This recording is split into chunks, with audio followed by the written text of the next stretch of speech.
Hi everyone, welcome back to Divine Arm Vitality. Today we are going over the second cell salt in our cell salt series. This cell salt is identified as cell salt number 7. Its short name is CellularHealth, also referred to as potassium sulfate, and it is a vital cell salt in the body. It's known for its role in cellular oxygenation, which supports our respiration and overall energy production.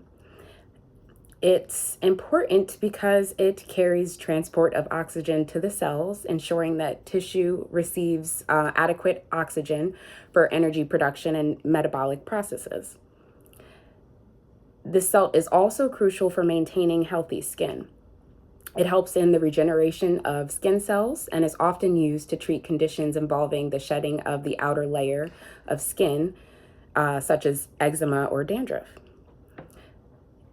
It also supports the health of mucous membranes in the respiratory system. It aids in the expulsion of mucus and reducing congestion. It also assists in the elimination of toxins from the body, particularly through the skin and lungs. Some other important roles. It is used to treat skin disorders, like I mentioned, eczema, respiratory issues like bronchitis, and conditions involving mucus buildup. One characteristic that I've noticed is if you're seeing phlegm come out yellow, that is usually an indicator that you want to use CellularHealth. By facilitating oxygen transport, CellularHealth helps maintain energy levels and overall vitality, making it essential for those feeling fatigued or sluggish. Now, some of the foods that contribute to synthesizing or coming up with in the body CellularHealth is derived from sulfur-containing compounds found in certain foods. So after digestion, the body can use these compounds to produce and maintain adequate levels of potassium sulfate.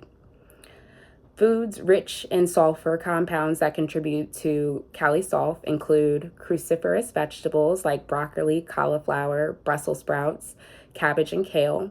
Brussels sprouts is one of my favorite out of those. I love Brussels sprouts. Garlic and onions are also high in sulfur compounds that support the production of CellularHealth. Eggs also contain sulfur-rich amino acids that contribute to the formation of potassium sulfate, CellularHealth. Things like legumes, beans, lentils, chickpeas are also a good source of sulfur-containing nutrients. Fish and meat also have sulfur-based amino acids that can be converted to CellularHealth during digestion. So we want to make sure that we are incorporating all these things into our diet so that we can help better digest our food, get the nutrients that we are supposed to be getting from our food. That's what CellularHealth helps us absorb, those nutrients, and overall digestion, as we went over.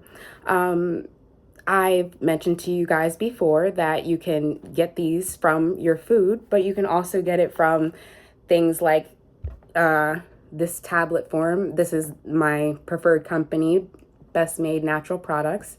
I don't know if you guys can see it well, but this is CellularHealth. And I like to use this when I know I'm not eating well or even to supplement. You can use other things. I don't use anything other than cell salts really and my food, but do your own research. As I say, always do your own research.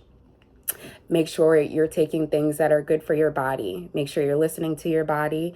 And the best thing is to eat well.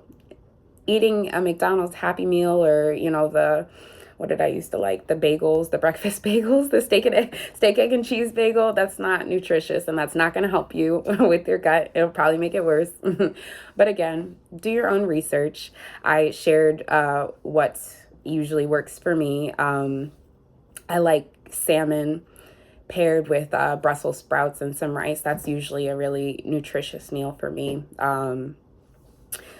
Eggs. I really like eggs too. So again, Do what works for you. Do your research. But that's some of the things that I've learned when researching and dealing with this cell salt. So thanks for listening, guys. I hope to see you next time. Until then, stay well.